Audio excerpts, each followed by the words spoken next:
Corona મહામારી વચ્ચે સમગ્ર ગુજરાતની અંદર રાત્રિ કર્ફ્યુ લગાવવામાં આવશે। વડોદરામાં પણ 9 વાગ્યાથી લઈને સવારના 6 વાગ્યા સુધી કર્ફ્યુનો અમલ કરવામાં આવશે, જેને પગલે લોકો 9 વાગ્યાના ટકોરે પોતાનો વેપાર ધંધા બંધ કરી કર્ફ્યુનું પાલન કરી રહ્યા છે।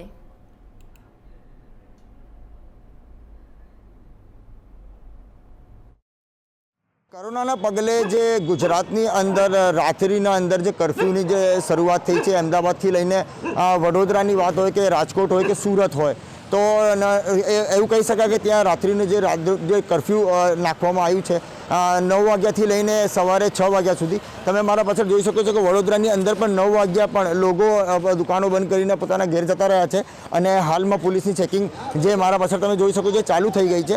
અને વડોદરાવાસીની વાત કરીએ તો વડોદરાવાસીને એટલું જાગૃત બનવું પડશે કે માસ્ક પહેરે અને સેનેટાઈઝરનો ઉપયોગ કરે અને જેવી રીતે ડિસ્ટન્સની અંદર એકબીજા જોડે મળવાનું રાખે। કહેવાનો મતલબ આવી રીતના ધ્યાન રાખીશું તો જ કોરોનાને આપણે આ રીતથી હરાવી શકીશું। કેમેરામેન વસીમ શેખની જોડે હું અલ્તાફ ખાન, ઇન્ડિયા ન્યૂઝ, વડોદરા।